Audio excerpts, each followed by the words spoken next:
I'm Naima Watson. I'm the Associate Chancellor for Civic Engagement here at Rutgers University in Camden, so we welcome you to campus. I'm also a proud 1995 graduate of Woodrow Wilson High School, and so I'm always happy. Yay!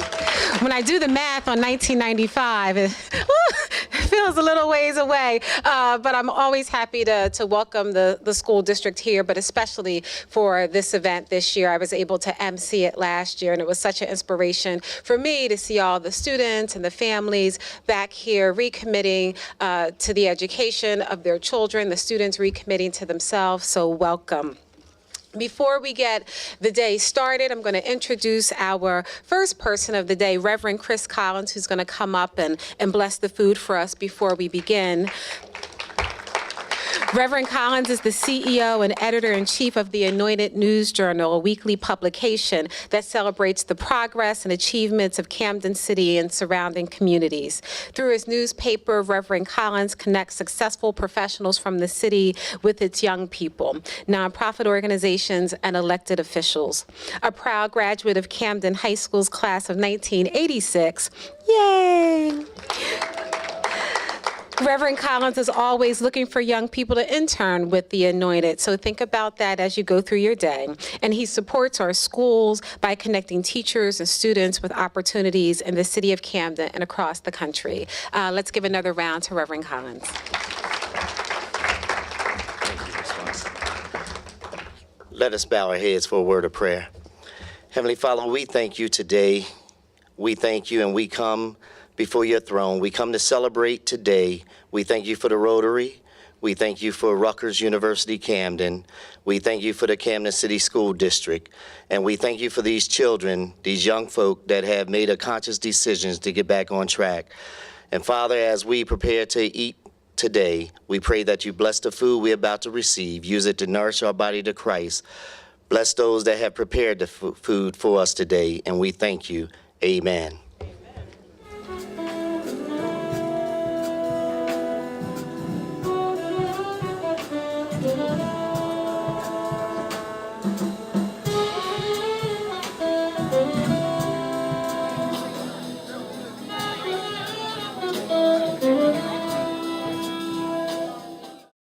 So before we get started, we're going to have a couple of words from our superintendent, Payman Rahanafard. And for those of you who don't know, Payman has been here in the district since 2013, and the graduation rate in Camden City has risen 16 points, and dropouts have been cut by half under his superintendency. He's working with educators in school to bring new supports to students and to change the culture of district schools towards a positive, restorative approach to managing student behavior issues. Last year, his administration invested in trauma-informed care training for every single school-based staff member in the district, and he introduced a new code of conduct that only uses out-of-school suspensions as an absolute last resort. The results of those efforts were that last year, the suspension rate fell by 89% in Camden's 2 comprehensive high schools and 53% district-wide. So please join me in welcoming Superintendent Payman Rahanafard.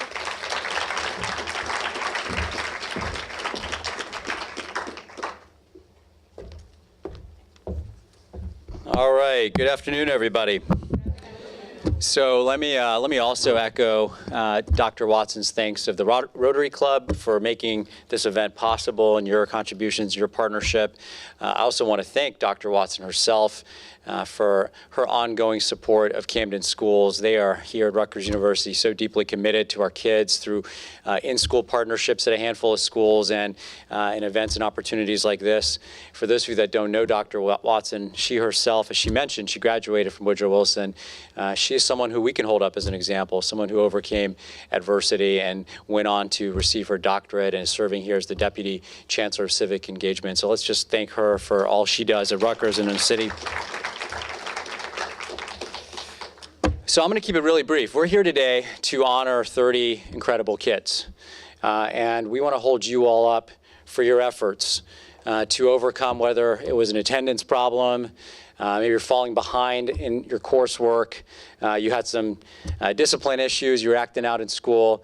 Look, the bottom line for us is there will always be consequences, right? Like there are consequences in life, there should be consequences inside of schools.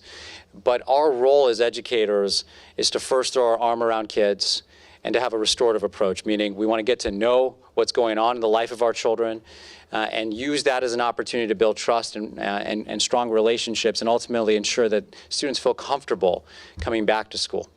And that they know they have the support that they need. So we created an early warning system which allows us to track when students are falling off track. Allows us to better understand through a combination of attendance and behavioral information that we track to know when we need to actually really deepen our supports for those very students. And I want to be very clear, those individuals who deserve the credit alongside our students are inside of our schools. So it's not me in the central office, and we've got some incredible people in our central office, but thanks goes first and foremost to our deans of culture and climate, our dropout prevention officers. I want to give a particular shout out to those individuals because they nominated the students who are being recognized today, and they are the ones who have allowed for those students to be able to tell their stories. So our three deans who are here today, if you could just quickly stand and be recognized, David McKee, Nye Omitri, Preston Brown, and our two dropout prevention officers, keep standing, Jerry Swindell and Tommy Clark. Can we please give them all a round of applause for all that they do?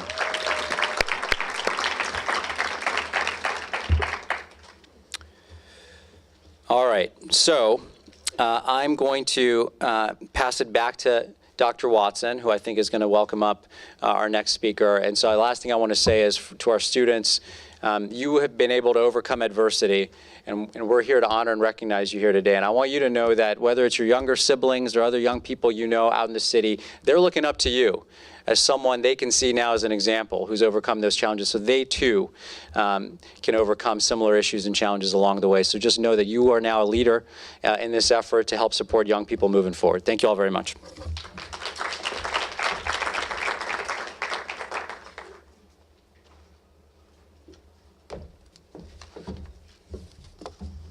Next, we'd like to welcome to provide a few remarks the president of the Camden Rotary, Tom Venables. And it's great to welcome Tom back here on the Rutgers Camden campus, where he also served for so many years. Tom, as I said, is the president of the Rotary Club of Camden and a longtime public servant. Through the Rotary's annual dictionary giveaway and winter coat drive, Camden Rotarians are a consistent source of support and resources for Camden's young people. Welcome back, Tom.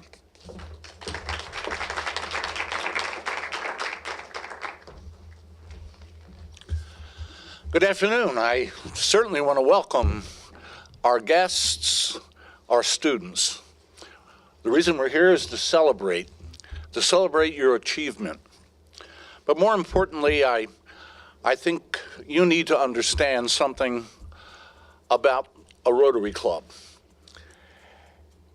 It's a service organization. But more than that, it might be difficult for you to comprehend, but it represents the important networking necessary for success in professional and private life. It's an organization of businessmen and professionals, doctors, lawyers, mechanics, you name it. But the one thing we have in common is that we want to give something back, because we realize we didn't get to where we are alone. It was because of the encouragement and the mentoring and the partnerships that we made in life that have been able to make a difference. It made a difference for me. I was a graduate of Woodrow Wilson High School, 1963. Our keynote speaker is also an alum of that astute institution. But I have to tell you this quite simply. When we grew up in Camden, the expectations sometimes were lower than they should have been. The bar wasn't being raised. But my teachers at Woodrow Wilson would hear none of it. They took us to the Anthropology Museum at the University of Pennsylvania. And when it came time to go to college, they said, Tom, you know, there's a little school right down the street. I grew up at 632 Cedar Street in North Camden, and then moved to 515 State. And I could walk to a university, and I did while I was in high school. I did my homework here. Little did I know that the preparation I was receiving, the encouragement that I was receiving from those teachers that I had, would result not only into being admitted to the university on scholarship, but then they got me ready for Princeton. And when I was finished there, they'd gotten me ready to go and get my doctoral degree in New Brunswick. And I was blessed because they enabled me to teach and work here at the university for 42 years. I'm telling you, don't set the bar low. Your futures, our nation's future, is dependent upon you and the encouragement that you receive to do the right thing and to dream your dreams and go as far as you can. You're not alone. And I'm so happy that we have a guest with us tonight, the District Governor of Southern New Jersey for the Rotary International Foundation and our club, Tom Fletcher. But more importantly, not that Tom's not important, but we have in 2 years, the person who'll be our district governor for a much broader region of Southern New Jersey, Joanne Ventura. And Joanne's an alum from Rutgers too, the law school. You never get anywhere alone. The networks you build, the love and relationship that supports you will be important for the rest of your life. So students, congratulations. We celebrate your success now and anticipate your successes in a future to come. Thank you.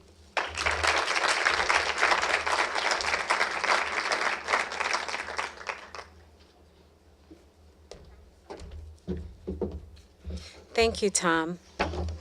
Next, I want to introduce our keynote speaker, Mr. Rashawn Prelo. Last year, when I had the opportunity to hear from him and to get to know him a little bit, his story was so powerful. We've had him back here on campus a couple of times to talk to our students. And I hope that for the young people who are here today, you'll see a little bit of yourselves in him, not just for the story he had when he was growing up here in Camden City, but also for the story of who he's become now. Rashawn is a former White House associate from 2015 to 2016 and a graduate of Woodrow Wilson High School and the University of Pennsylvania. Since leaving Camden to pursue a career in the financial administration, Rashawn has remained in touch with his community, speaking with students about the importance of education and vision setting. Dedicated to continuing his career in business development and community organizing, Rashawn currently lives in Washington, D.C., where he is planning his next move and working closely with President Obama's mentoring program, My Brother's Keeper. And during the time when Rashawn was in the White House, it was during the time that President Obama was there. So please, let's give a round of applause and welcome Rashawn.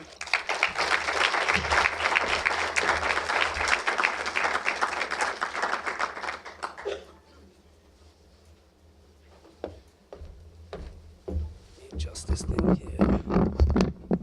Good afternoon. First, I would like to thank the Camden City School District and Maisha. I can't identify her. The Rotary Club, obviously. Dr. Watson on behalf of Rutgers University. And our superintendent, Mr. Rahunafard, for making this event what it is today. This is a necessary event to recognize students who've turned their lives around and got back on track academically. And that's the focal point, is academically.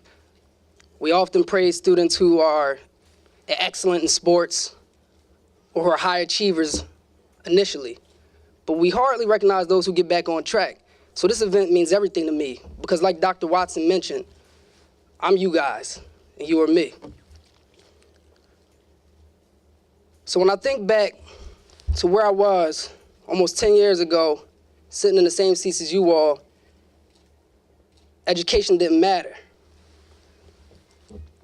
Education didn't matter, not because I didn't care about it, but because my environment seemed to not care about it. So I became a product of my environment. I went to Woodrow Wilson High School, and I don't remember anything I did. It was a blur. So I preach education because if not for education, I wouldn't have had the opportunity to go to the White House. And I'm gonna spend a little bit of time on that, but most importantly, I'm gonna talk about the process, because the process is important. This is a celebration for you all. If not for you, I wouldn't be here. And whether you all know it or not, you all have an appetite for success. You all have an appetite for success. And your commitment to turn your life around in this short period of time is the first ingredient. Without commitment, you can never be successful. So you all have it already. But education is very important for some key reasons that I'm about to mention. Education is literally directly connected to your freedom. And I want you to think about that. Over 60% of prisoners in the United States today don't have a high school diploma. In some states, more than 70% of people incarcerated don't have a high school diploma. This specific time in all of you guys' lives is probably the most important time of your life.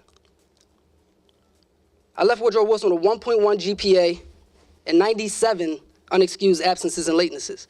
Almost 3 months that I was not accounted for in school. I received my diploma. But it wasn't by coincidence that a year and a half later, on January 29th, 2008, after the first black president was elected into office, I was housed at 3 North A in Camden County Jail. And during this time, in one of the darkest moments of my life, a light came on. I figured that this wasn't gonna be the life for me, but I didn't have no other avenues. Sports wasn't an option. There's not too many 5'5" cornerbacks. I'm not a good artist. I don't sing, I don't rap. What can I do? So I curated in my mind that maybe I can focus on school. I had mentors and I had friends, most importantly, who took that path and inspired me. And the only reason why I was able to get back into education and excel into education was community, this thing of community. You're never by yourself. You here today is a culmination of you being a part of a vibrant community. Everybody in here is here for the development of you. Something that we often overlook when we're young, that I never paid attention to. People wanted what was best for me and I didn't realize it.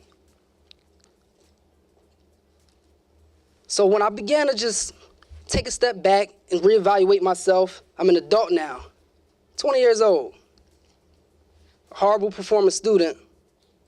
What can be the next step? I decided to register for Camden County College. And with this new community that I was able to become a part of through mentorship, friendship, a positive community, I began to tap into this intellectual ability. Long before I walked the halls of the White House, that journey started right here in Camden County College. I couldn't vision that. I wasn't thinking that far.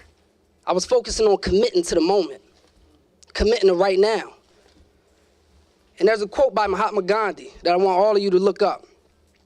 And if you don't know who he is, he's arguably one of the most powerful men in the world and inspired Dr. Martin Luther King. He said, live as if you'll die tomorrow, but learn as if you'll live forever. And I didn't understand what he meant by that, because oftentimes in our community, we do live as if we'll die tomorrow, not investing in our future. YOLO, right? You only live once and doing whatever we think we want to do in that moment, without any thought about where these actions are going to lead us. All throughout high school, I just walked through the hallways and wasted time. And ultimately, it led me to where I didn't want to be.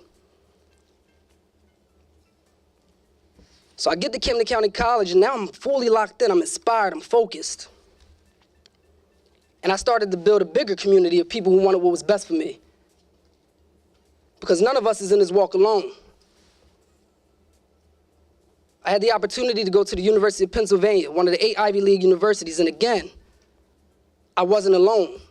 Every step of the way, I knew I had my community with me. I knew that it was other people who was going through the same things I went through, who needed to be inspired by my life, and that I needed to be connected to so I can be inspired. My whole purpose here today is you. I get inspiration by looking at you to understand that there's a greater story in this crowd than the one that I have. That there's people that are more intellectual, more creative than I could ever be. It would be ignorance and arrogance for me to believe that my special ability led me to the University of Pennsylvania or led me to the White House.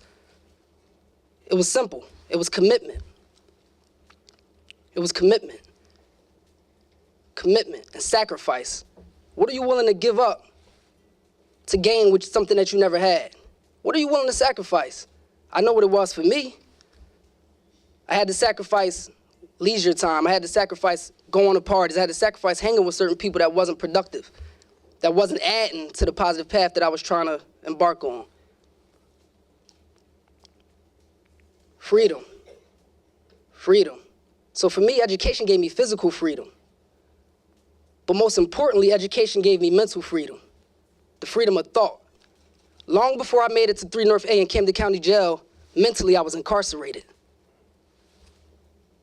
And that's something that you always need to think about. What are you thinking? Why are you thinking the way you think about yourself? What do you think about yourself, and where do you think you can go in life? The doors of opportunity are open for all of us if we just open our eyes and see them. They exist right now in this room, not just for you, but for me. And I'm an adult. There's always someone trying to keep the ladder there for you to climb up, but you have to be committed to that. Your decisions are going to determine your destiny in life, regardless of how hard your life is. I'm quite sure that all of you have some traumatic experiences that you've endured. I'm sure of it. I'm not unmindful of that. I myself had traumatic experiences. The folks that mentored me and I looked up to had traumatic experiences. But there was something that kept them going and thriving, and they made it through. And I knew I could do it too. Traumatic experiences, and I'll name a few to be more clear to you all. Murder, rape, domestic violence, mass incarceration. I'm quite sure all of you have a friend who's been through each and one of those things, if not you yourself. But you have to get to a point where you got to transform trauma into triumph, right? Because we all make mistakes, we all go through things. And you may be the one inflicting this trauma on someone, but that don't define who you are at all. But you have to turn that trauma into triumph. Make your losses in life stepping stones towards your legacy that other people are going to be able to benefit from. And that's what I intend to do. Everything I did, each step I made, was the thought of a legacy in my mind and how I can leave something back that other people can benefit from, such as you. Somebody that looked like you, talked like you, walked the same streets as you, ate from the same corner stores as you. That was my motivation. It was less about me and more about how can I inspire other people to do things that I thought I couldn't do. Legacy. Because you're gonna lose. And I'd be naive to tell you all that difficulty and traumatic experiences are not gonna be in your future and you're not gonna have losses in life. But that's not the end all be all. No matter how anyone makes you feel, no matter how anyone makes you think of yourself, you're not the sum of all the losses and mistakes you make in your life. They're actually placed there to help you become a better person when you take a step back and look at it all. So if you think about what I mentioned in the beginning, the date that I was arrested, January 29, 2008, right? Barack Obama became president January 20th, 2008. So you have a kid, uneducated, no direction, no hope, and mentally incarcerated, to one day be working in a historic administration. Not because he was great, not because I was this special guy and I didn't have no network or connections. It was because I was committed to doing good. Take them positive steps towards the right thing.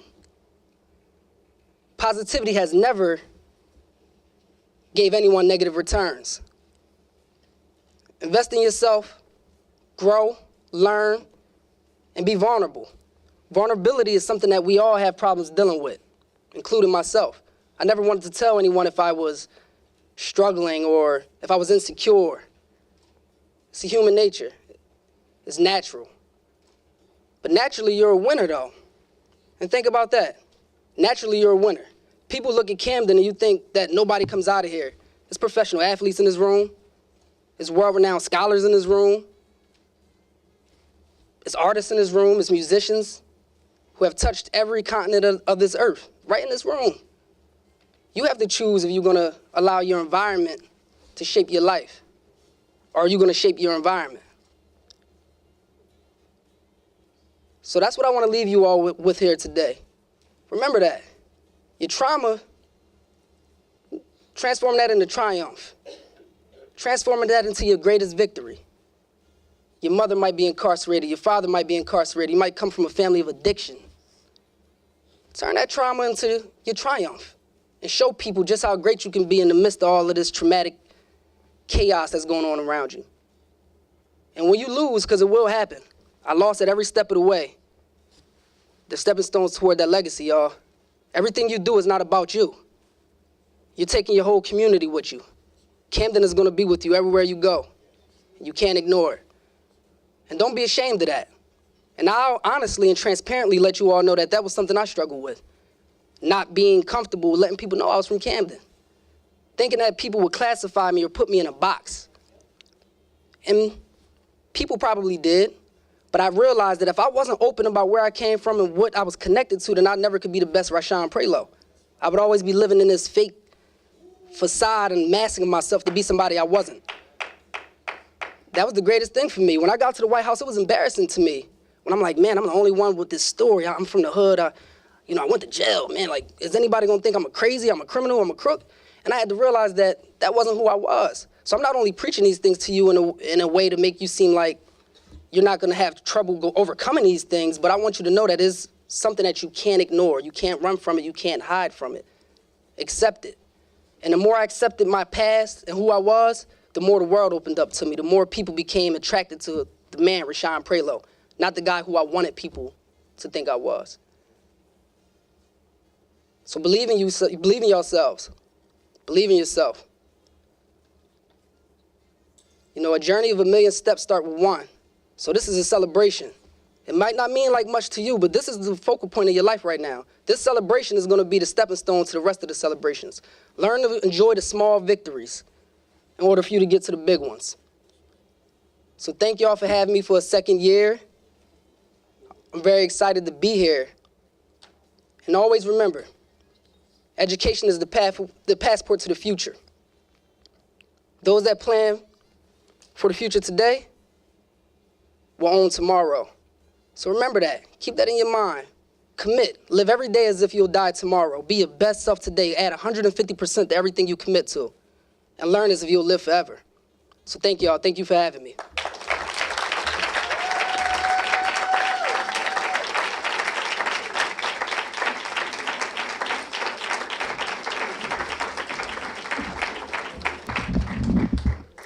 Thank you again, Rashawn, and I hope, again, I'm inspired by his words, and I hope for all the young people in the room, you really took to heart what he said, that for everyone who's in this room, whether it's somebody from Rutgers, whether somebody from the community, someone from your schools, anyone who's in this room that's an adult, we're all here to support you and to be whatever resource we can be to you. So please take us up on that word if you ever need anything. Next, we're going to transition from some of our amazing colleagues who work in the schools with these young people. And so I'm going to ask to come up our Dean of Culture, David McKee, and Dropout Prevention Officer Jerry Swidwell to present awards to their students. These three Camden City School District graduates returned to the classroom to support the district's efforts to dramatically reduce out-of-school suspensions and instead provide high school students with the tough love and positive role models they need to improve their behavior and get back on track. All of these men credit positive role models in their schools all of these men credit positive role models in their lives to the success they've been able to bring into their schools. And now they're really proud to be here today providing that support to all of you.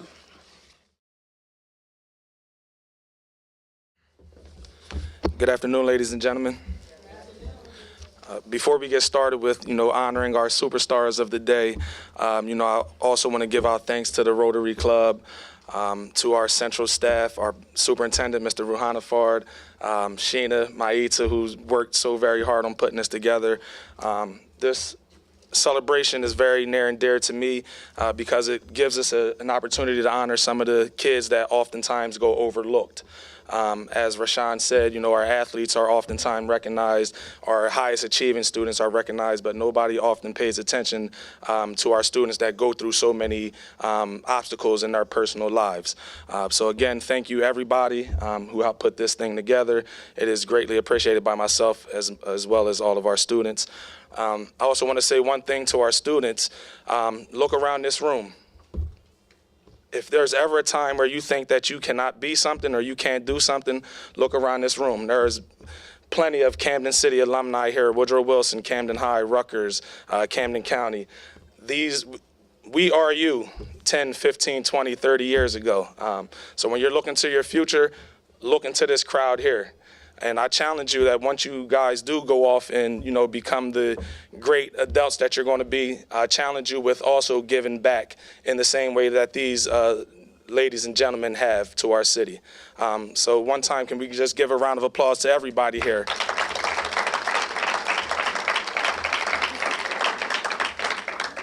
Thank you. So I'm going to start with our students today that, you know, have gone through their struggles, whether it be with attendance, behavior. A lot of times there are issues in their personal lives, their family upbringing, and things like that. But they have defied all odds and managed to get back on track with their academics, with their attendance, and things of that nature. I want to start by introducing a person that is very near and dear to me. It's just ironic that she happens to be the first on the list. This is a person that I have seen grow through leaps and bounds from when I first met her last year. She was a chronic hall walker, often involved in, you know, some negative peer interactions and things like that. She has very much so matured this year, is attending all classes, is on track to finish the 11th grade and move on to her senior year. And allow me to introduce Miss Brianna Bree Miles.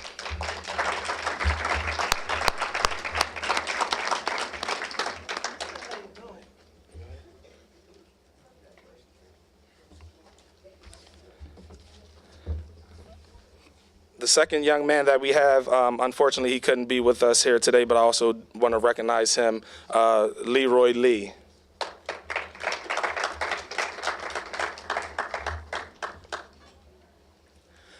The third student that I want to recognize is a pretty special person to me because the ability to do things has never been absent from this kid. He's actually one of our highest achieving students. He wasn't always putting his best foot forward and his best effort into situations, but on our test and, you know, our standardized test and things like that, he's always at the highest of the chart. This year, he's managed to, you know, overcome some attendance issues, overcome some effort issues, and has, you know, again, got back on track as far as going to college and attending college. So I want to introduce Mr. Nicholas Butler.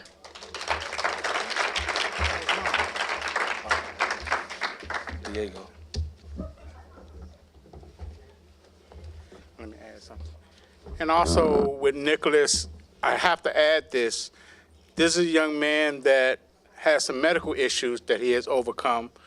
He would often take the bus to get to school instead of staying home because he didn't want to miss any more days. And he would make sure he have his notes to follow him, and here, even if you have to wake up his mom before you have to leave in the morning to get the notes in, so it won't bother his attendance. So he has done a great job, and we're proud of Nicholas. There you go.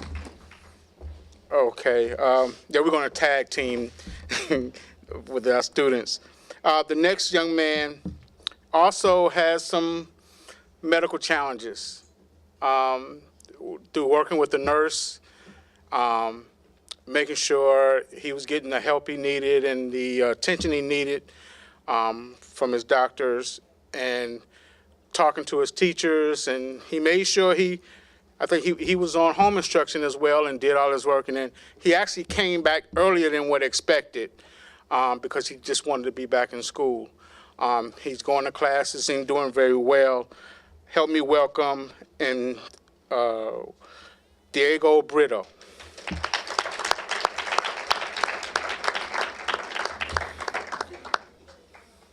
Just keep going. Virginia, okay. Okay, the next student. Now, this young lady, all this, when she knew she was nominated, all she kept asking, what is this for? Why am I, what is it about me? What she don't know, in the beginning, the first quarter, she, did put her best foot forward. She started missing school, and I had to call her conference in with her and her mom to, so we can all get on the same page. Where she's not where she want to be now, but she's not where she was in first quarter. And I just want y'all to help me welcome and thank Gina Abdur Rahman.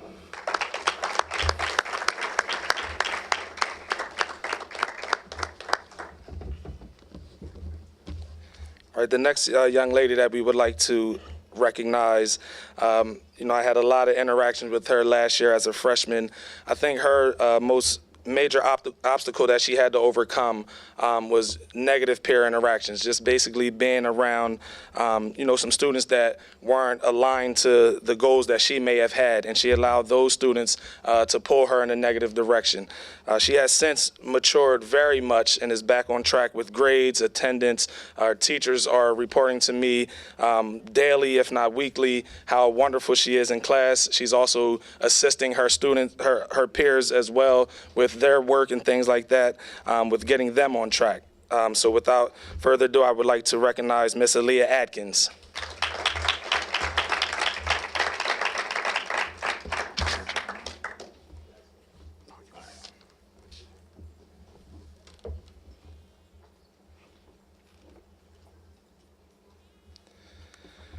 The next young man that I would like to recognize actually was nominated by our guidance counselors.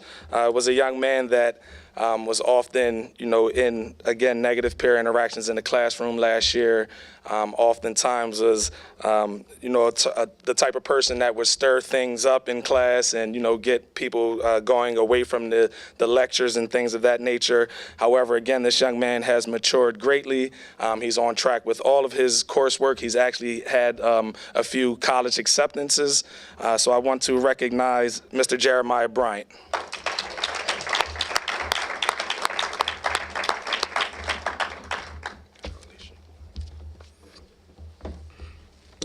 Okay, our next honoree, this young lady, I've known her since freshman when we was at the old building, the Camden High School. And she's helped start with me when I started the gospel choir at Camden High. She was my rock because when I didn't think that enough people was going to join, she would say, well, I'm here, so if we got to just do it by ourselves, I'm here. We're not going nowhere. And then this school year, she started out, I guess, with some negative peer interactions as well, as they normally do, and actually given the fact that of the change. A lot of the transition, everybody don't get right in the beginning. But once she got her rhythm,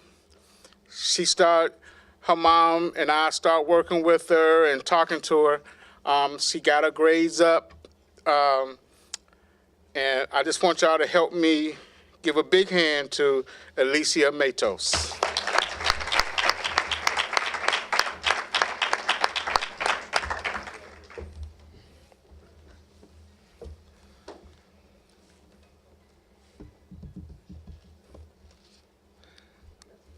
The next student that we want to recognize is a young man that was a transfer to Camden High this year.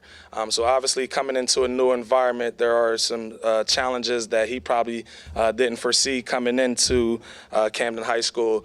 So in the beginning of the school year, it kind of set him back. He wasn't able to focus on his academics as much as he was trying to just get accustomed to a new environment. He has since turned his grades around in our second quarter. He's passing all his classes and very much on his way to going to the 11th grade, and that student is Ali Sachme.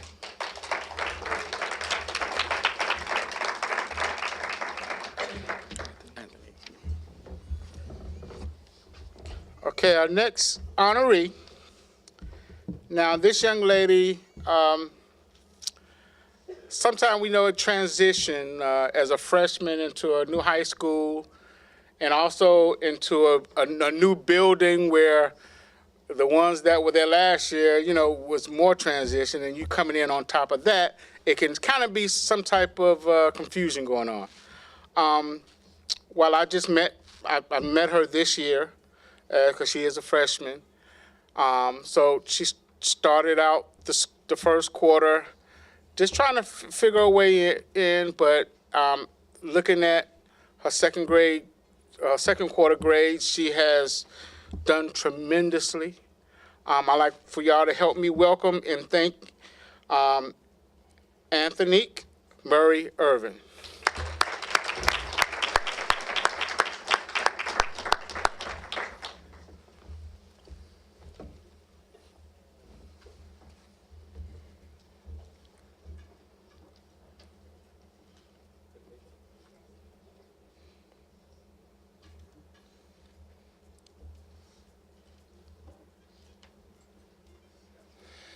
Okay, the next young lady that we would like to recognize is a very special student to us at Camden High. She displays so much school spirit. Her voice is heard every day, all day throughout the school. She has overcome some obstacles with, peers instigating situations with her. She's been able to work with our guidance department and our family operations coordinator on turning those things around. She has also started a mentoring program for our BPLA middle school students that is aimed at helping them transition from middle school to high school, which I thought was an excellent idea. So let's recognize and honor Miss Ayana McCants.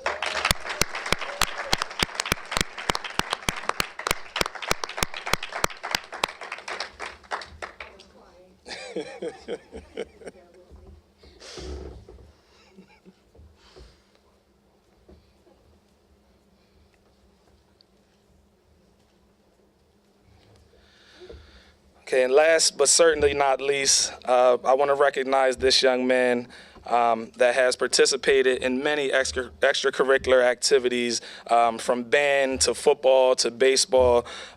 He started to slip up as far as his grades go. I guess he was getting, a little senioritis, feeling the privilege that, he's been a student at Camden High for 3 or 4 years, and he probably should have some accommodations that the average student probably doesn't have.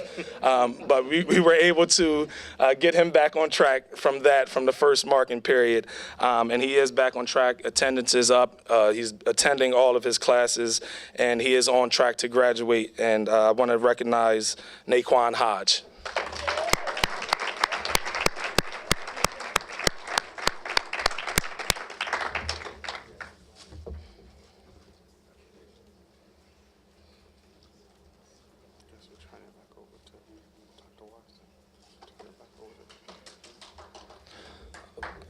Okay, and that's all the Camden High students that we have. Again, big round of applause to you guys. Keep up the good work. Like they said, there will be more challenges to come, but understand that you have everything that you need, and you have the support of the community that will help you every step of the way. So again, thank you. Keep up the good work.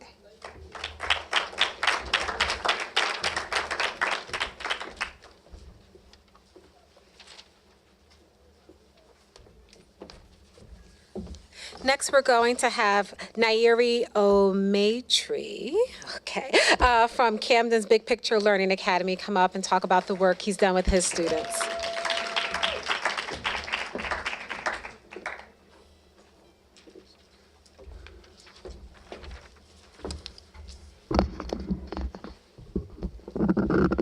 I want to say good afternoon, everyone.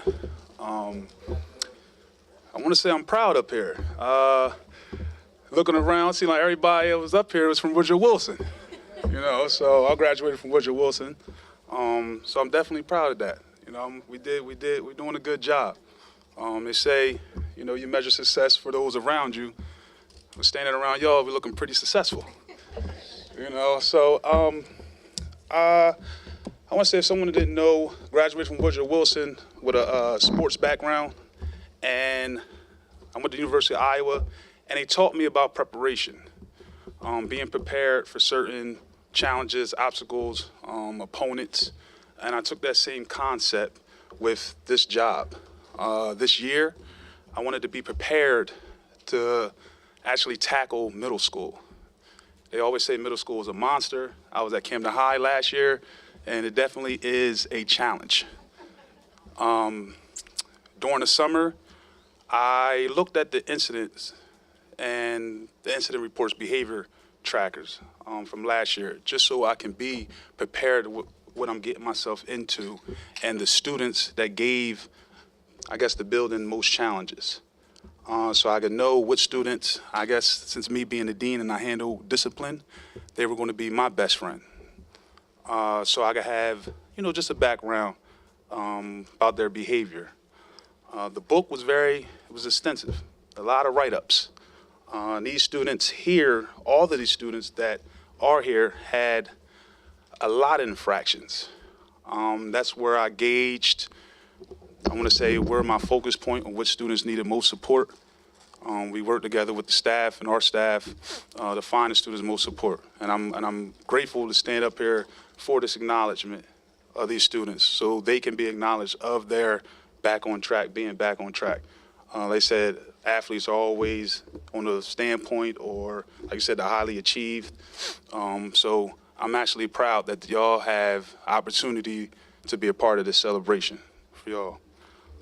My first student is Siani Townsend. Siani Townsend, and like I said, in the summer, had a lot of write-ups. The beginning of school, she got into a little physical altercation, and since then hasn't been written up for anything. Grade-wise, she has gotten straight A's. We had a little hiccup this marking period with attendance due to her being ill. And I want to say Miss Alyssa Wiles, our FOC, had brought this to our attention and asked, what was going on, anything happened. And what touched me is Ms. Wiles sitting there asking her questions, and Siani almost broke down into tears because her grades went down. So that showed me that she really cared. And that's one thing that you want to see from students is that they care about their grades. They're just not out here just going to school. She really cared about it. I actually had a meeting with the staff. We're trying to work on that, so we're going to get those grades back up. So this is going to be a still celebration. You getting back on track this next market period. Did you come up here? Siani Townsend.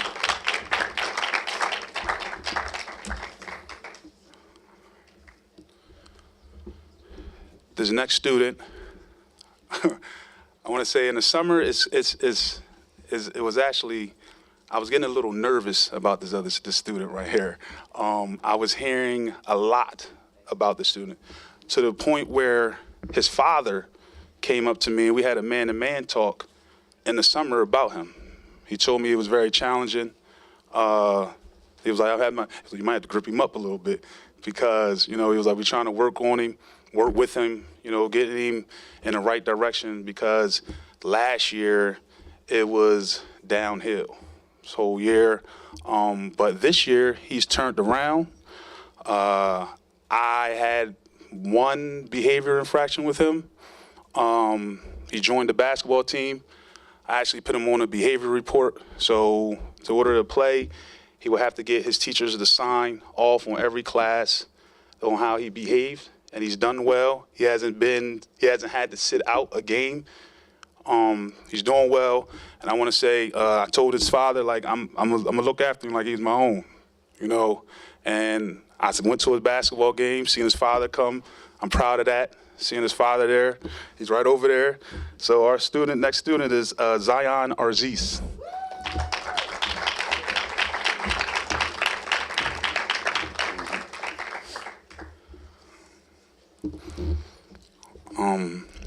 This other student, me being the dean, like I said, dealing with the behavior infractions, I try to build relationships. And I wanted to talk to this student in a cafeteria one time. And I was just asking him, how you like in the school? What do you want to see change? I asked him what was his behavior like last year. And he said he was bad. And I'm like, what do you mean bad? He was just like, I don't know. I was just bad. And I'm like, okay. Come to find out, the student was actually in Camelot, which is an alternative program, behavior program. And I used to I was employed there, so I know the challenges that the students have there. But he is backed with general population school. I was proud of that. And also, I want to really congratulate him because he has no behavior infractions this year, and grades are doing well. And this is Dante Howard.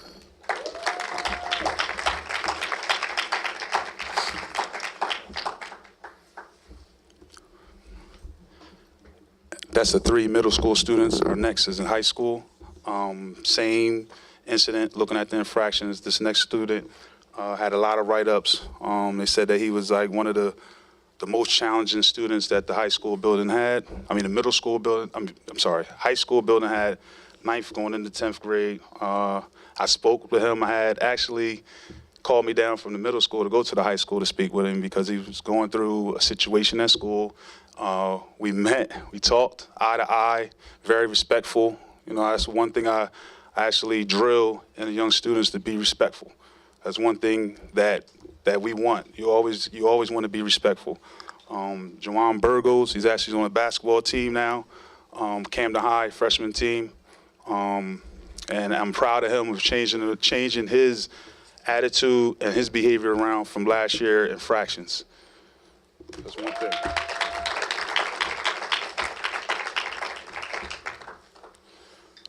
I want to say this next student, if y'all didn't know, due to the weather, middle school had to merge with the high school for a couple days.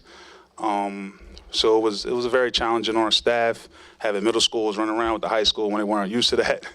But I remember me trying to wrangle up the students, get them to follow directions, and this one student came over during a pick-me-up. Pick-me-up is like an icebreaker that we do with the students at Big Picture Learning Academy in the morning. And he came over and was like, oh, Mr. A, I got him. You know, I went over there and I was just listening. I didn't say anything. I was just listening. And he said some very encouraging words to the young man. And I just looked like, oh, you're already showing signs of leadership. I didn't see any behavior infractions before from him. I heard he had a couple hiccups prior, a couple years ago. But I want to say I'm very, very proud. That was my first encounter with this student, and he actually told the young man, listen, calm down, just listen, we're going to do this, stay near me during the pick-me-up. Like it was like, hey, just mentor, just off like from the beginning.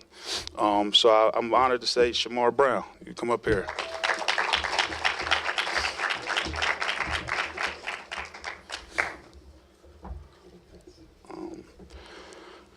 This next student, she actually, I want to say, hasn't been an issue, and grades have been well. She wants to be nominated. I want to say Principal Jenkins had nominated her for actually doing an outstanding job from freshman year, from all the challenges that was around, staying on track. We wanted to acknowledge that. It's Maisha Colin.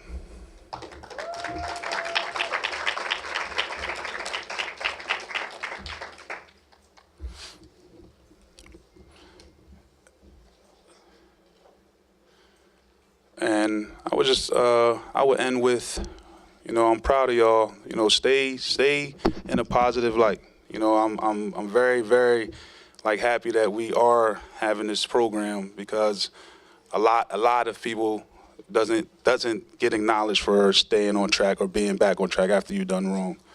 And keep your head up. You know, you from Camden, New Jersey. We do know nothing but go hard. You understand? That's what we do. I got that tattoo on my arm. Go hard or go home. That's what we're going to do, okay? All right.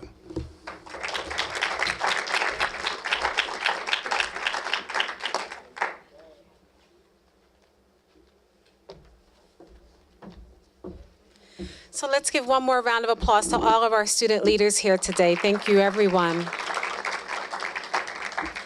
And so we're about to end the day, and we're going to... Oh, I'm so sorry. almost forgot my own high school and all of this. So we'll have Preston come up and congratulate and welcome our students from Woodrow Wilson High School. My apologies.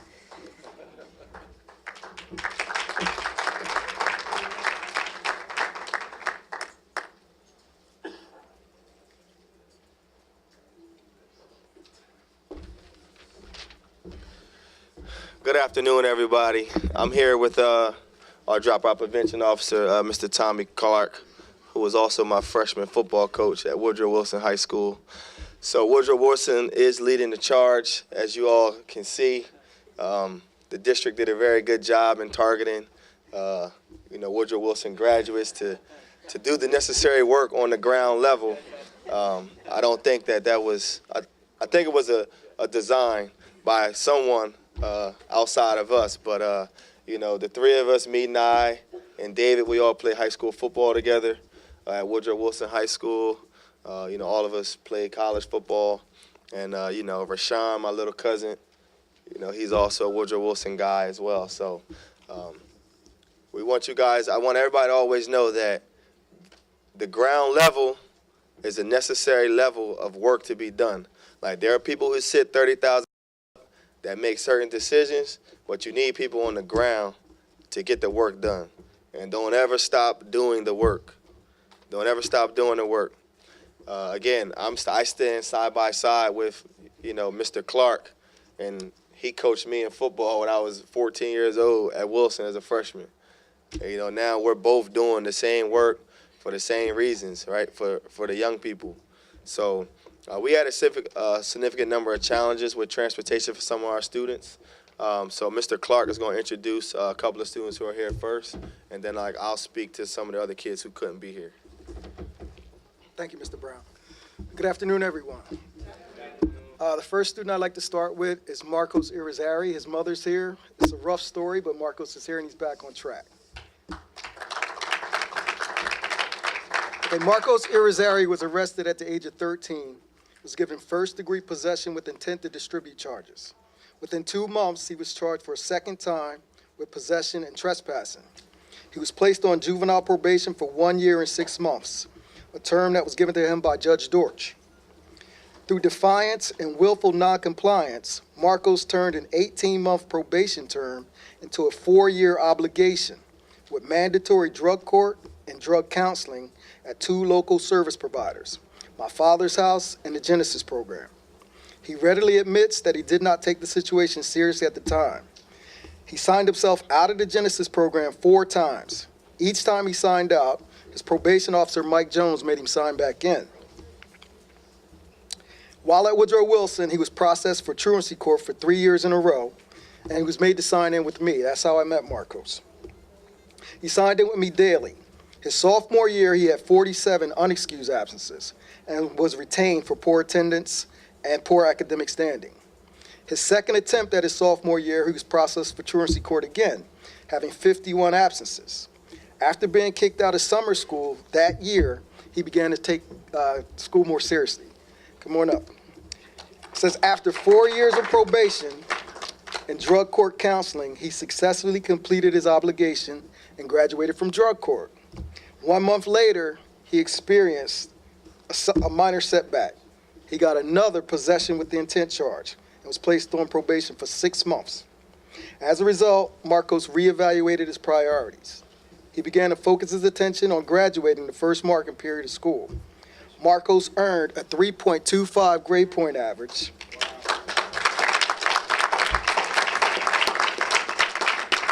He only has 6 unexcused absences, and at the point when I wrote this, he had no disciplinary infractions. He did get one since 2 weeks ago, though. He also earned enough credits to become a senior this year. Okay? And the last thing I want you to take about Marcos is he scored the highest ASVAT score at Woodrow Wilson in the last 3 years and plans to enlist in the National Guard when he graduates.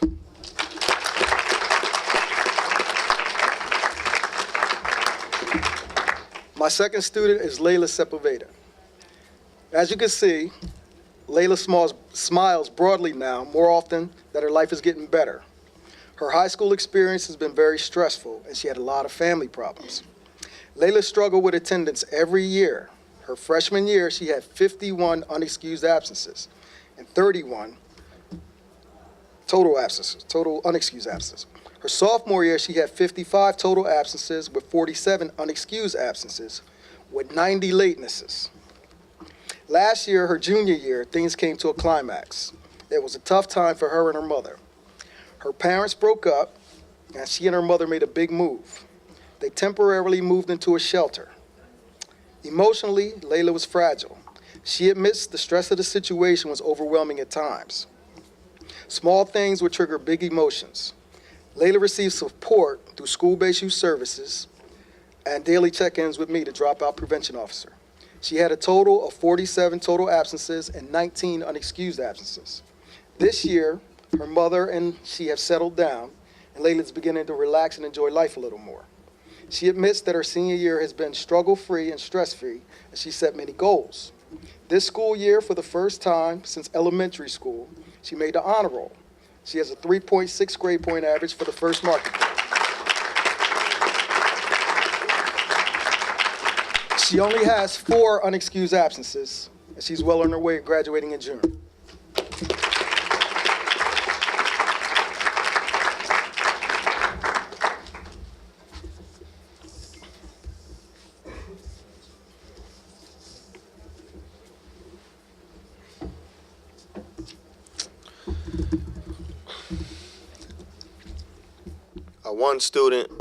One of the students who are here, I'm just going to give like special shout out to him.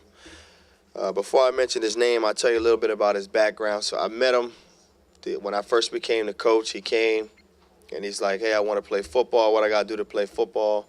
And I was like, well, it's the summertime, you know, so I know when kids come around, it's recreation time, and our insurance is covered by the city rec, so we technically can't turn kids away. And I said, but hey, it's going to come a day where we give out equipment, and, you know, we got to check your grades. Like, so are your grades good from last year? Oh, yeah, I'm straight, coach, no worries. And so, you know, he came every day working hard. I was like, hey, you know, I don't really know him that well, but, you know, he's running around, looks pretty good. He kind of short, but he was a tough kid.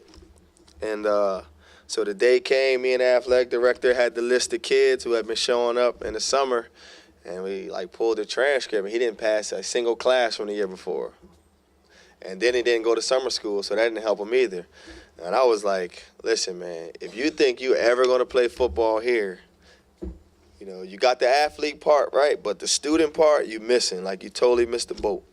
And he was like, well, what I need to do? I was like, well, I mean, first you got to get your grades up. You got to pass some classes. And so he was still in the main building at Woodrow Wilson. And in, like, beginning part of that sophomore year, still wasn't going to class.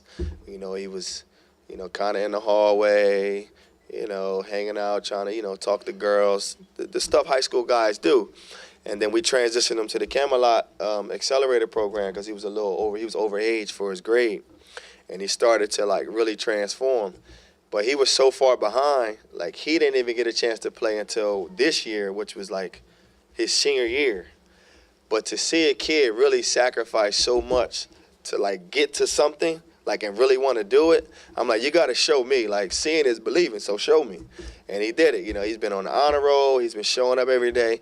Now, he had some hiccups. He had some run-ins with the law. You know, he flirted with what's accessible to all our young people. You know, when you don't have money in your pocket and, you know, you see people and you're doing certain things. I mean, you heard Marco's story. And, you know, me being at the building, like, you know, I kind of know a little bit about it, even though he works closely with Mr. Clark. But, I mean, Dakees Young, he was a kid that came from Trenton to Camden, right, in hopes of, like, changing his environment. But, again, he went from Trenton to Camden. So, you know, Dakees really, really demonstrated exactly, like, what happens when, like, you can get, like, some positive influences around you, like Mr. Ali, the folks at Camelot, and just keep them busy. I mean, he trained with the track team for a whole year and couldn't even run in any meets, just so he wouldn't get in trouble. Every single day training with the track team because he's like, look, man, by the time I'm a senior, I'll be able to play football. I mean, he played in every game, had no high school experience. but he stuck it out, showed up every day. He performed. He played in some of the biggest games of the year. We made it to the championship game. I mean, and here goes number 21. Nobody ever expected him to play. I don't even think he had that kind of goal for himself. But I told him, I said, listen, if you work hard and you show up, you're gonna put yourself in a position where you can't be denied. I mean, he's been accepted into Keene University. He's been accepted into a couple of other different universities through the EOF program, in the state of New Jersey. So, I mean, my message always is you got to be committed and disciplined. People look at us as the deans as disciplinarians, where you deal with something when something happens. I flip that around. Our mindset of discipline is the preparation. I tell kids, coming to school on time and doing your work is what you're supposed to do. That is the expectation, right? So that's what I think about discipline. How can you continue to do this, right? Dino's on the honor roll. He made prom king this year. You know what I mean? I don't even think he had those goals set out for him, but he started being around positive things, right? Before it was, he was one of the people who sold the most during the fundraiser, right? His popularity outside of sports allowed people to start seeing that, actually, being smart is not a bad thing, right? He got his picture in the main office for getting all A's and B's on the honor roll. So now people come in oh, that's Dino. He made the honor roll, right? And nobody's ashamed of it now, right? So, I want to call Dino up, really appreciate all his hard work and efforts.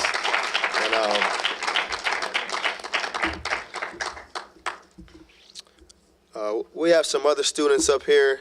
I just want to, this one kid in particular, Sinquay Moy, he's a 12th grade student. I mean, Sinquay probably got some kind of discipline infraction last year, once a week for something. It didn't matter, was it attendance? He had to come to Saturday school, he gets suspended, he leave the building. We didn't allow cell phones last year, so he be the kid that sneak in 10 cell phones for kids and come through the back gym door and be divvying phones up in the bathroom, all kind of things. He'd be the kid recording a fight in the locker room. But so far this year, Sinquay hasn't gotten in trouble for anything. Not one single thing. Comes to school on time every single day. And he missed the honor roll by just having a second C during the first marking period. And, he's been more quiet, more reserved, but he has goals for himself that he didn't see before. I don't know what clicked for him, but I know he was getting closer to graduation, and, he wants to go into the armed forces, but now he's starting to display the type of discipline that you need to make that transition from high school into that adult life. There's two brothers on here, Jesus and Raul Velez Ayala. These are probably the most two difficult kids I had to deal with together at one time, because if you didn't speak much Spanish, they didn't talk to you. Even though they speak English very well, but they always would just pretend if you didn't speak Spanish, they didn't speak to you. And they would get in fights all the time. One brother would be arguing, the other one find out, he go punch the kid. And, the mom, she would come up, she'd be the first one at the school, trying to talk, kind of see what's going on, why my kid's always getting suspended. I'm like, well, they always fighting. If there can be an argument, and then we can deal with it. But, I mean, once you start punching people, those are suspendable offenses. But these two young men have literally transformed into, they're not even the same two kids, but they're better for it. They're great. They show up. They come every day. They don't get in any trouble. They haven't been suspended this year. They're both on track to graduate. Jesus was kind of behind because they came from Puerto Rico, and Raul kind of caught up to him last year academically.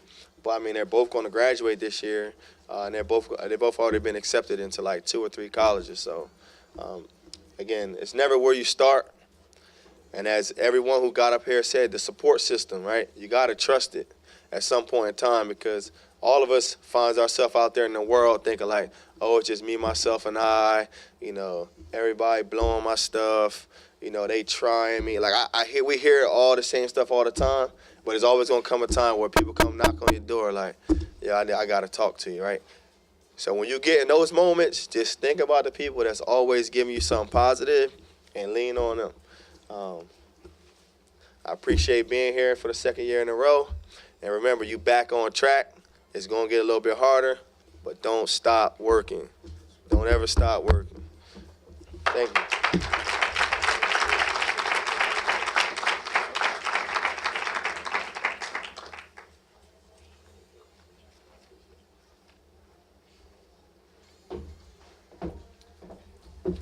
Well, Dr. Watson had to leave for another appointment, so I just wanted to thank everyone again for being here today. Thank you to all the school-based staff. Thank you to Rutgers.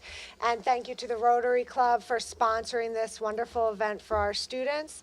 And we're all very, very proud of you. And like Dr. Watson said, you have a lot of resources here with all the people in this room who are always here to help you. And thank you to the Creative Arts Jazz Band for coming and performing again. We really appreciate it. Thank you, guys.